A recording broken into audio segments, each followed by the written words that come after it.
to introduce to you Patch and Judy Grant. I might also say that from Search and Rescue we have Linda Curran, who's our training officer this year at least with Dorado Search and Rescue, and Kathy Siaklo, who is on our, what do we call it here, the headquarters, the overhead, the management. She runs the searches, and also is a dog handler. One of the reasons I'm up here is because I've probably been doing this along with my wife, Judy, longer than anybody else in the world, only because I outlived them. But there are a few people in California Rescue Dog Association that have been around as long as I have. They haven't had the good or ill fortune, depends on how you look at it, of being as many different places, however. About 1975 in Alaska, she had never had dogs, and I'd always had German Shepherd dogs all my life, since I was a kid. And we were newlyweds, and she wanted a dog, so we got us a dog, and we started taking on activities with the German Shepherd Dog Club of America, and for some reason, unbeknownst to me, they elected me president of the organization, and I said at the very first meeting as president, is there anything that we should be doing with our German Shepherds besides having dog shows and obedience work? And somebody said, how about search and rescue? Oh, how about search and rescue? That's an interesting idea. At that time in Alaska, if there was an avalanche and anybody was covered up with snow, they sent up teams from Washington State.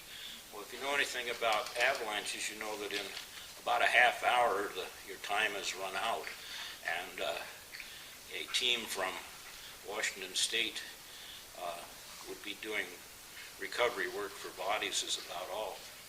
And so we did start trying to train for avalanche work in Alaska about that time. And since there was an organized group, American Rescue Dog Association, that had a team in Washington State, we did correspond with them and got some information and started doing what is known now as area search, air scenting, where somebody's lost out and you don't know where, and you take, but it's not a populated area, and so you take a dog out, and the dog picks up the scent, runs out and finds the person, comes back and reports to the handler. So we did that. And I guess our next step was, after working with dogs for about 4 years in, actually I should step along a little bit more on that history and say that once we got organized for search and rescue, there was nobody in the German Shepherd Dog Club that really wanted to do it except about 3 people. And however, we had an obedience club in Anchorage, Alaska, and the obedience people who liked to train dogs were all anxious to do it. So we had a pretty good little team going, which we called Dogs Organized for Ground Search, DOGS, and that was our name. And we actually did a few searches up there for like the lost kid who wasn't really lost. He just decided to stay overnight with a friend, but his folks didn't know about it. You know, that kind of thing. There were other instances. We did have an avalanche call out where a photographer had lost his life in an avalanche. He was found before the dogs actually got there, though. After Alaska, I was transferred to Washington, D.C. By the way, I worked for the Forest Service, and that's how I happened to be moving around so much, but originally from California. in Virginia, because I was into a new job, I didn't feel like organizing another search and rescue group there, and there was a group, another branch of the American Rescue Dog Association. They were forming a group called Virginia Search and Rescue Dog Association. Now, I had one objection to American Rescue Dog Association at the time, still do, and that is that they were exclusively German Shepherd dogs. I frankly feel that while German Shepherd is my preferred breed, that there are an awful lot of different breeds of dogs that can do search and rescue just quite well, thank you. And we had been an all-breed group in Alaska, but since I didn't have time to organize anything, and Virginia Search and Rescue was starting up, and we did have shepherds, we went ahead with them. The American Rescue Dog Association, keeping track of this group, wouldn't let us go on any searches for about a year until they came and evaluated us, and so we trained for about a year. And the very first search we went on is one I'd like to tell you about, because it got me thinking about search and rescue and things that we could or could not do well. There was a mental hospital at a place called Catawba, Virginia, and there was a elderly patient there that went missing, and they called for our dog teams to come down there. As I recall, we had 4 dogs, is that about right? 4 dogs, and our team consisted of a couple people that were overhead that ran the radios and kept track of where we were and mapped where the dogs were getting alerts and so forth, and 4 dogs and their handlers in the field. Well, this was our first search, and we did, I guess, what you'd kind of expect to do. We kind of spread out the 4 dogs and we searched around, and anytime the dogs got an alert, as we called it, acted like they smelled somebody out there, we'd call it in, and the people in, our 2 people on the radio would plot it on a map. And a lot of the dogs showed a lot of interest in some of the low-lying swales and places down there. This was kind of wooded country. It's in what they call the Piedmont in Virginia, if any of you are familiar with that. Before you get to the Blue Ridge, you come through the kind of the lower plains from the ocean, and then you go into the Piedmont, which is kind of hilly country and very brushy, and then you get into the Blue Ridge. So this was mostly in the Piedmont area. The institution there was very cordial to us. When we would get there, they would have us come into their cafeteria and have breakfast at 7:30. Happened to be in June. June, if you will recall, is the first day of summer occurs in June, and the sun is at its highest, and all our dogs were doing were getting these alerts in these low-lying places, and we didn't have too much thought about that, but we searched, I think Friday, Saturday, and Sunday was about 3 days. On Monday, our leader and her husband, both of whom had dogs, had to leave, and that left us with three dogs and handlers on Monday morning. Well, and I was in charge, and I said, well, let's do something different this morning. Let's not wait till 7:30 to eat breakfast when the sun's coming up at 5. let's get out at daybreak and see if we can do something before we sit down for breakfast. And so we started searching again at the kind of the base of the hills, and one of the dogs ran into a skunk. And that kind of put a little damper on things a little bit, although I have to tell you, dogs can go ahead and scent quite well, even when they've been skunked. So about that time, my dog got an air scent, put his head up, and started running up the hill. And there was a sort of a side canyon, and when he dropped into the side canyon, he lost the scent. You could just see it, like it was turned off. He had this scent going up the hill, lost the scent. And so about then, it was about 7 o'clock, and we said, okay, let's go eat breakfast. And I said, then when we go back, we're going to go across that little ravine, and we're going to spread out up the hill about 100 yards apart and go across the hill and see what we find. Well, that worked. And it happened that my wife made the first find for Virginia Search and Rescue Dog Association with her dog. And the woman, who was weighed about 250 pounds, I believe, had fallen head first, slid on this hill, and ended up jammed against a little tree. And because of her weight and the position she was in, she couldn't get up. She'd been missing 4 days, I guess. She was still alive.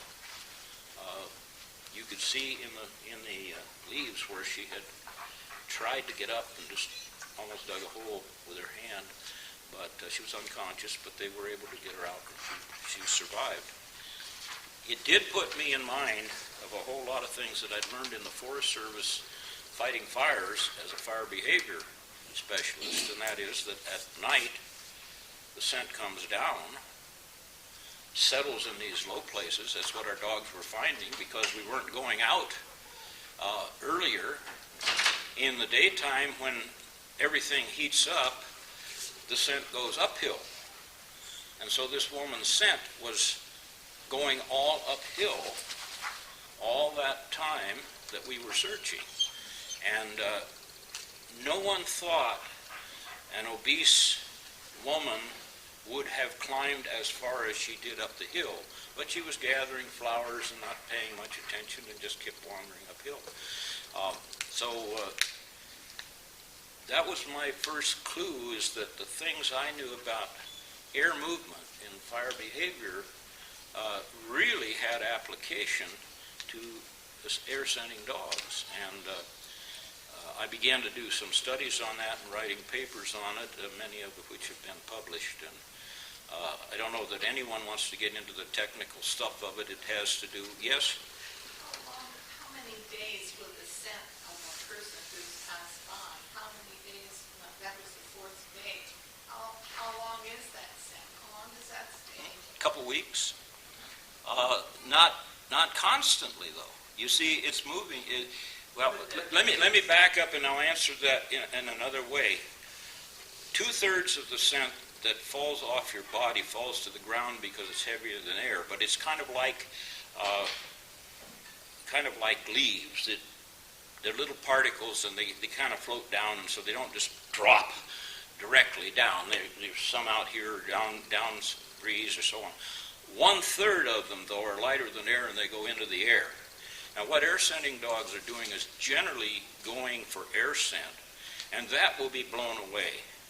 To answer your question, the stuff that fell on the ground can last quite a while, and I can say up to 2 weeks in some cases. Some, very hot, open area like a parking lot or something, why it might burn off much sooner than that and be gone. But what we were doing with air scenting pretty much depends on the person being up there and giving off the scent during the time you're searching. So in other words, if they're alive, you'll get a better scent than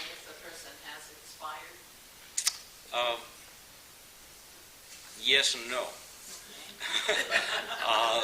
You can smell people that have expired sometimes from some distance. Yeah, So we're aware of that. that's another branch of our work, which is what we call cadaver work. An interesting thing also I might mention about the American Rescue Dog Association, which I don't mean to badmouth them. They still have organizations around the country, but they don't believe in trailing.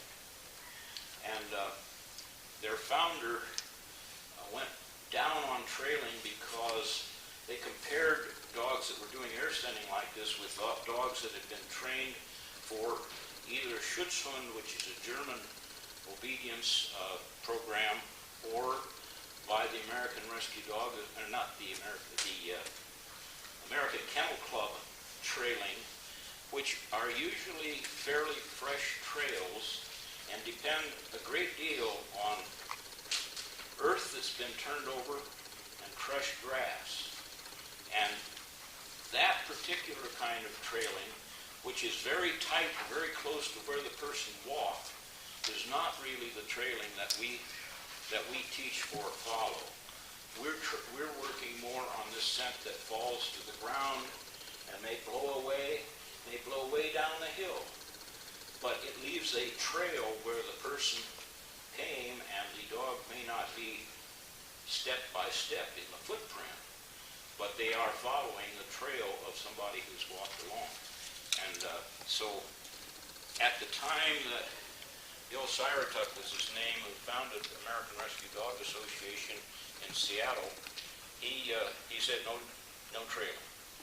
It was a little arbitrary. I don't think he looked into it enough, but they were very successful in doing this air sending, and actually nobody else was doing that, so it was a good thing. Also, while we were in Virginia, sometime after this first search, I was still working. I was working, and so I didn't get away, but Judy and 2 or 3 handlers were called up into Shenandoah National Park, where a girl who was a member of a hiking group, I guess she was about a teenager, was she? Was last seen sitting on a rock beside a pool. Her friends went on, and she disappeared. And they knew where she had last been seen, and they did have, the Park Service had divers look in that pond, but didn't see her. And 2 of the dogs alerted near the pond. Judy's dog alerted downstream, kept alerting on the water flowing down from there.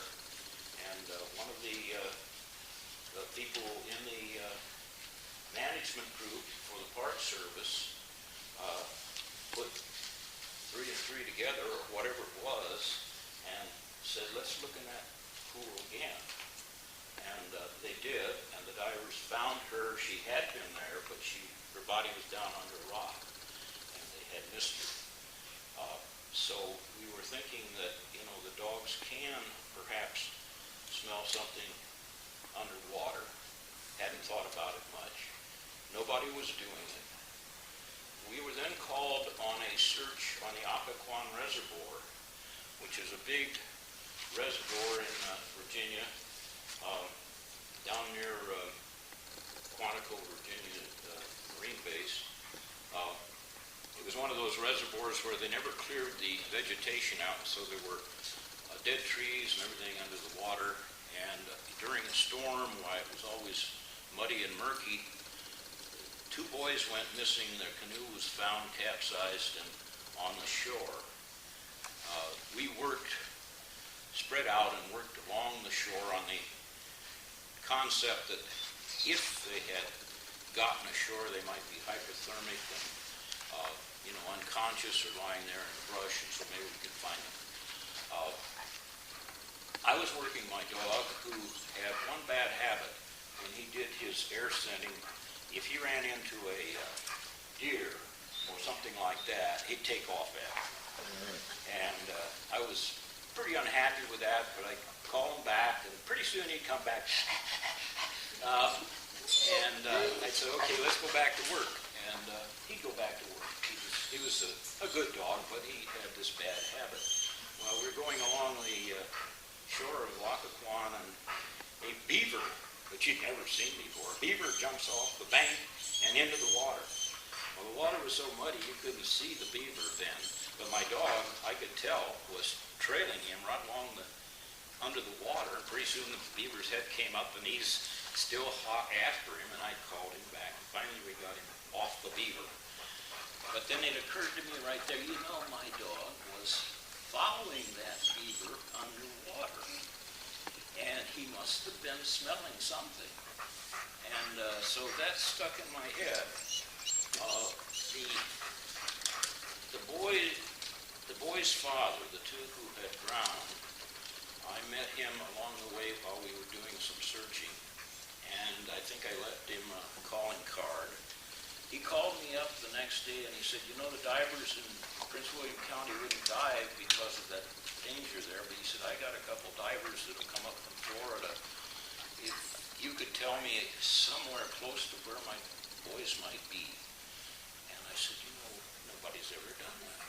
Well, I have a little John boat with a little electric motor on it. And he said, I'd be glad to take you out if you could come. And I said, well, we'll give it a try. So we went out, and my dog was a dog I'd had in Alaska, and we used different commands for different things, and I didn't know what command to use, because this isn't the same as go find. I didn't want him bailing out of the boat and swimming off somewhere. So I said, well, now, if we go into a barn or an old outbuilding, we usually say, check it out. Let me try that. So I said, check it out. Well, he ran around this little boat and nearly capsized us. And I said, no, that won't work. Settle down here, Major. And he settled down in the front of the boat. And I said, wait a minute. He was trained for avalanche. And we said, search. So that was looking for something underneath. So I said, search. And so he starts sniffing around, and we're moving the boat along. And pretty soon his head pops off to the right, and he's looking back as we go by. And I said to the father who was running the boat, I said, you saw that? He said, yeah. He said, now, I want to make sure that I didn't say something that caused that to happen, so let's go up into the next cove and check around up there and see if anything happens up there. And so we went up, nothing.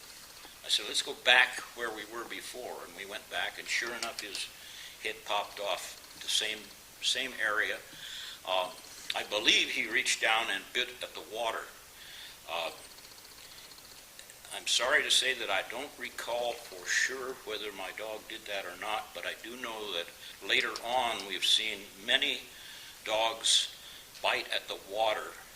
They have in the back of their throat what's called a vomeronasal gland, which is a scent gland in the back of their throat. It is usually thought to indicate the dogs use it to check out pheromones, and this is why male dogs often sniff female dogs' bottoms, because the pheromones showing whether they're in estrus or not can be picked up by the dog in the back of their throat, and so the dogs biting the water is one way of them to get scent into that gland, whether they're using it for some other reason or not. At any rate, suffice it to say that I went home that night. The next day, in the evening, the boy's father called and said the divers couldn't do any good. They couldn't see under there. They searched, but they didn't find anything. And I said, well, I sure hope it turns out all right for you. He called me up the next day and said Fred's body came up right where your dog said he was. And the next day, the other boy came up just a few yards away. So we we reported this back to the rest of the people in Virginia Search and Rescue, and they all got excited about it, and they started putting divers down and going out in boats and spotting where the divers were. And it's spread all over the country now. They use dogs everywhere to find drowning victims. That was the Aquacon Reservoir in Virginia. We had another one where they called up. I can't remember exactly why. I think our leader was on vacation, otherwise I wouldn't have gotten the call. Came to us saying that there was a woman who had gone missing from her home. She was suicidal. She had a shotgun, and as far as they knew, one cartridge, and she had to come back. I said, well, in this case, since she's armed, I don't think we ought to go out without having a deputy with us. And they said, well, we only have one deputy. I said, one deputy, one dog.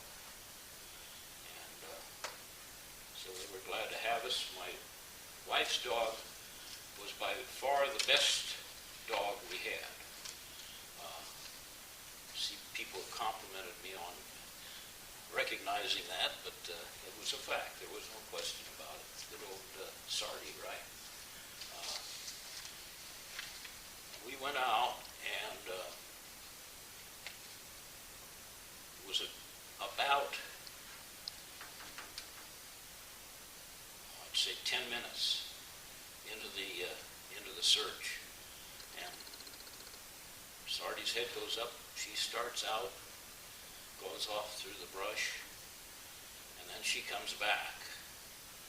And she comes back in quite a different way than what she usually would do, like she was excited or anything. But she came back, and Judy said, show me. And she began, if you can imagine a four-legged dog tiptoeing, she tiptoed back. And I'm following along with Judy and the deputy. And as we approached, we could hear this moaning.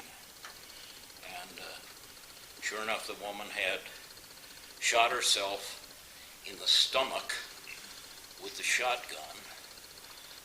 She was, of course, unconscious, but moaning. And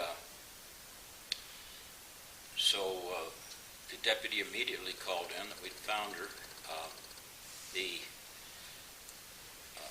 Then they said, well, where are you? Well, at that time in Virginia, we did something we would never think of doing in California, but we had what we call penlight flares. You'd set fire to the whole mountain in California, but in Virginia it's pretty damp, and so we shot the penlight flare up, and pretty soon the ambulance group was in, along with another deputy who had had some experience with gunshot wounds, and he told them they should wet her with saline solution and then roll it back in her body, and they took her away. I can remember as we walked out, there were a couple kids who were standing there and had seen us go out, and they said, that didn't take long. And said, that's what we're here for. Unfortunately, the lady passed away the following week. Not all of our searches are successful. They're not all happy.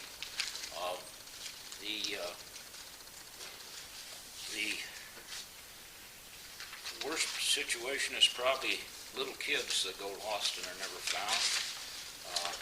One we searched for a long time ended up being buried in his backyard. You know how those things happen. We read about them all the time in the paper, but we get called on a lot of them like that. Ken Hill is a professor of psychology at the University of St. Mary's in Halifax, Nova Scotia. He's made his life work studying lost person behavior. He gives talks at the National Association for Search and Rescue conferences every year on what he's found more recently. And where you would look for an Alzheimer's person, where you would look for a small child, where you would look for various categories of people. He's really an expert at it. And he's also a psychologist. And my wife, Taylor Graham, that's her pen name, Judy, wrote a book. She writes poetry all the time. She has a book out called Casualties, Search and Rescue Poems. And Ken Hill wrote an introduction for it. And I want to have her read this poem, but this is one of the poems in there. He says, Ken Hill says, the strongest emotions in SAR work, search and rescue work, are aroused when the casualties are children. And the most powerful poems in this book, in my view, involve this theme.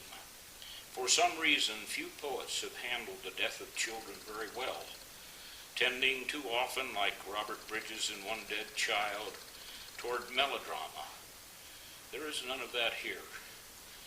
And He Was Wearing a Yellow T-Shirt, Graham describes the fate of a lost child in a way that is compassionate and yet unsentimental, strikingly novel, and for people who are sometimes confronted with the death of lost children, perhaps even therapeutic.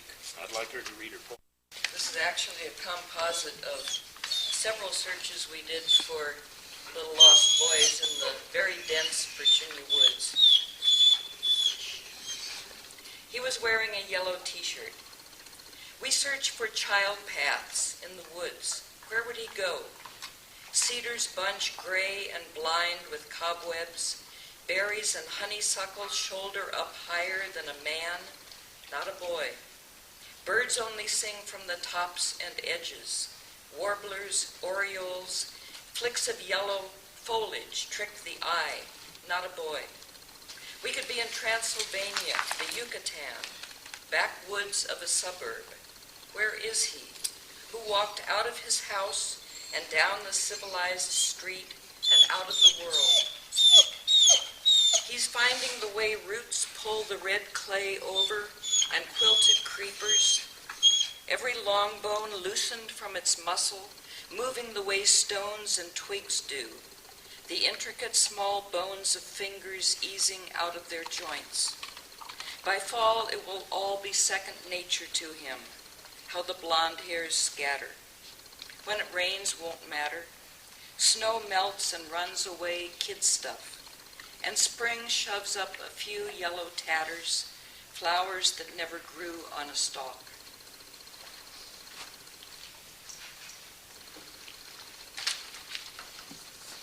Her book's for sale.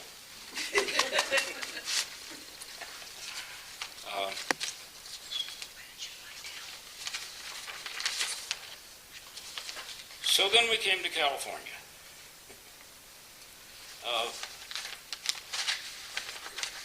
Transferred me from Washington, D.C. to San Francisco Regional Office of the Forest Service, and we settled in, Sonoma County. We very quickly got involved with two of the California groups that do search and rescue. One is WOOF, Wilderness Finders, which were based mostly in South Lake Tahoe, and CARTA, the California Rescue Dog Association. We were working there when I think this must have happened during a day when I was still at work, and Judy went out on a search in Guerneville, or is it Gurneyville, whatever, that country. And at any rate, I'd kind of like to have her explain this search, what happened. I'll hold the dog so you won't cry. You promise. Well, there were two small boys who didn't come home from school, and people were afraid they'd been abducted or fallen in the river or who knows what. And I got there pretty late in the evening and searched in the dark and searched various deserted parts of Guerneville, outskirts and so forth. And it was getting pretty late. All of a sudden my dog's head goes up, she's got something. And she leads me to this reefer in sort of an industrial part of town. There's nobody around, no street lights, no nothing. So I very cautiously open the door, shine my flashlight in. There's heaps of all sorts of stuff. And there's a cat. And the cat hisses at me. And I say, "Damn you, Sardi, you found a cat." So I shut the door. We go on and search some more, search a long time. Finally ended up at the sheriff's substation. I said, "Didn't get anything except my dog found this cat." My dog would not find a cat. We went back. My dog gets all excited, takes me to this reefer. I open the door wider this time. I start searching around. The cat leaves. Under all sorts of blankets and stuff, there's this small hand, an arm. This little boy asleep, right beside him, the other boy asleep. So they had not wanted to go home. So I told them that they should get dressed. I tried to get the sheriff on the radio. Nobody would talk to me. So told the kids to get dressed. I said, "You stay here. My dog is guarding you." Now, this was the sweetest dog in the world. She had no idea what guarding meant, but I put her on a sit-stay. I ran back to the substation, roused people, and went back, and the kids were still there. So the lesson is, the hardest lesson for a dog handler, believe your dog.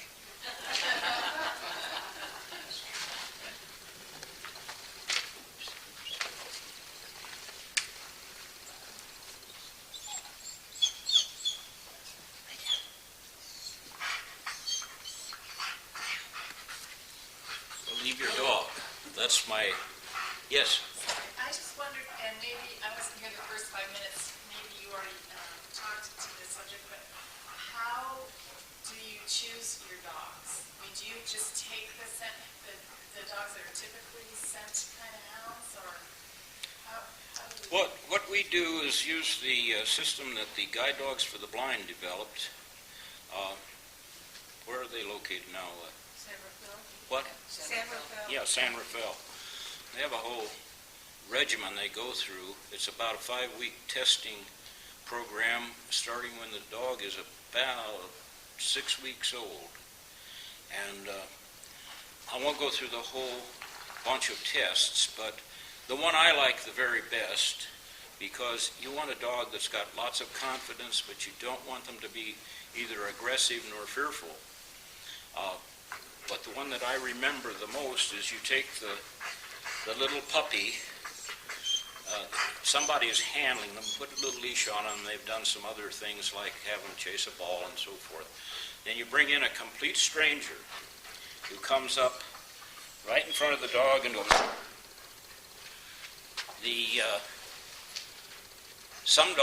any dog should startle, for heaven's sakes, you know.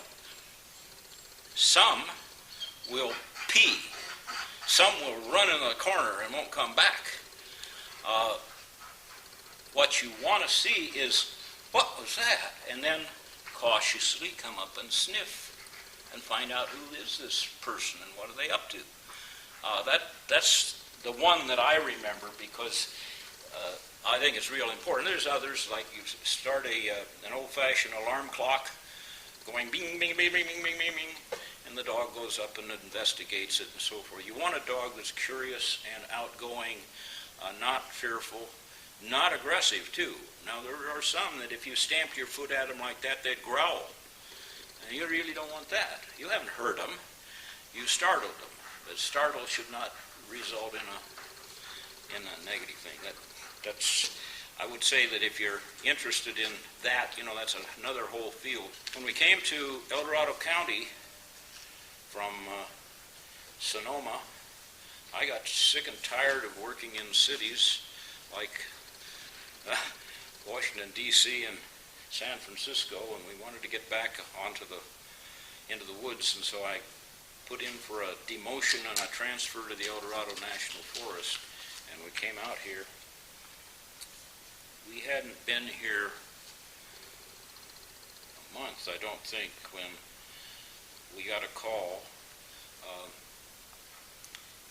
There had never been a dog find in El Dorado County at that time. Even though Wolf had used this as their dispatch county for a long time, just happened that, somebody found them some other way. But we got a call out.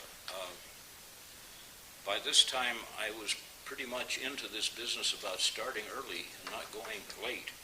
And the call came from our dispatcher, who was in Sacramento at the time, and said they've got a missing woman up in your country there, up off Telegraph Ridge, which is across from Pacific House, if some of you know where that is on Highway 50. It's across the American River. And said they'd like you there at 8 o'clock in the morning. I said, 8 o'clock? It's June. We'll miss 3 good hours of daylight. Can't we start about 5? And he said, oh, I'll call back the dispatcher and see. And he did.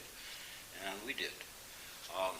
So we went up there, and we actually searched for about 3 hours with no success at all. Now, in this particular case, Judy had her dog down in Joshua Tree National Monument for 3 days earlier, I believe, during the week when I couldn't go because of work. And I don't know if you know Joshua Tree, but her dog came back with its paws all sore and sandpapered from that, and so she couldn't come with her dog, so she came with me. And my old dog was,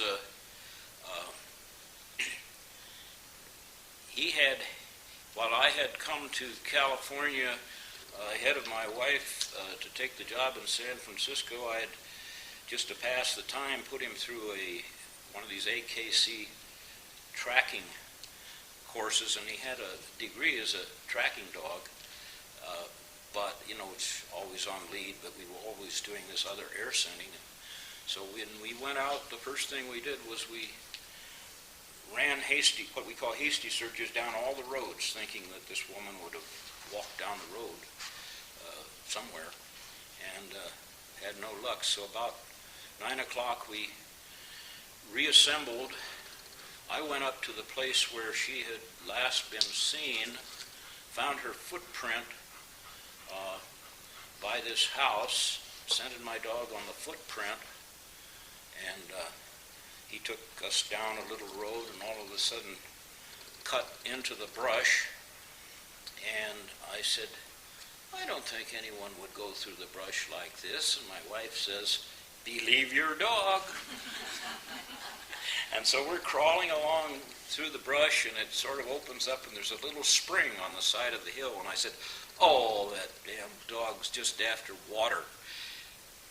And I looked there, right by the spring was his footprint, just exactly the right size, and the same one that I had started the dog on. I said, I'm sorry. I'm sorry. And Pepper. Huh? Pepper. It was Pepper. Oh, that was Pepper. I'm sorry. Wrong dog. Pepper, yes.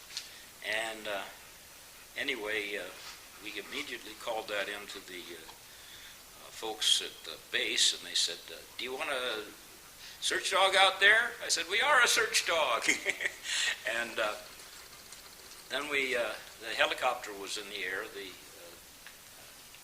state helicopter, H-22, and they said, where are you? And so I pulled out a little signal mirror, which we carry as part of our equipment, and I flashed the helicopter, and I said, about 20 yards west of you, there's something white on the ground. And we went over there, and the woman was reported to have been wearing a white dress.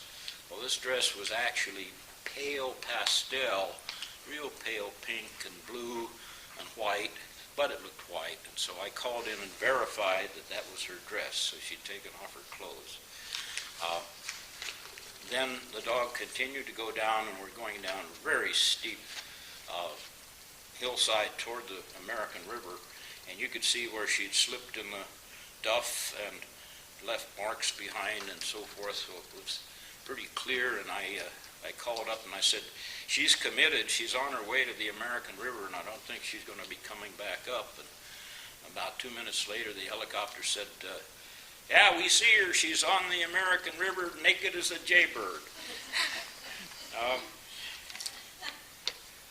Was glad my wife was with me. She was. And it was an interesting experience because she told us that God had told her to go out and be a saint. And she didn't want to come back. And gee whiz, I thought, you find somebody lost, they would be happy to be found. No, not this one. Not this one. I asked them over the radio if I should restrain her because she wanted to cross the American River at spring runoff. She had been well gone, and I took her by the wrist. And about that time, now maybe there's something about this sainthood, I'll tell you, because just about this time, one of the big transcontinental jets from Sacramento went overhead, leaving a big white contrail. And about that time, another plane went right across the other way and made this great big cross. And I said, Lisa, there's the sign you're looking for. And she jumped up on a rock and said, hallelujah, hallelujah. And I said, now you got to come back and save all those people that are out looking for you. And I think it took us 3 or 4 hours to walk her up the hill. Every 3 or 4 steps she'd sit down, tired. She had had open heart surgery, very clearly. One time on the way up, she sat on a rattlesnake. Little baby rattlesnake, didn't bother her a bit. She had all kinds of mosquito bites, and she found some shrubbery and started rubbing them on the mosquito bites, and most of them went away. So I don't know, she may have been a saint. I'm really not sure, but we were awfully glad when we finally got her up and out. Anyway, that was the first dog find in El Dorado County. I think I should tell you, though, about we went to Mexico City at their big earthquake in 1985, and we went into one building. It was about a 5-story building, and the top 3 floors were all compressed. And we looked first in the first and second floors, which found us nothing. The third floor we went into was like if that wall were up over there and that wall were completely down. It was just like that across the room. And beyond the part that was down,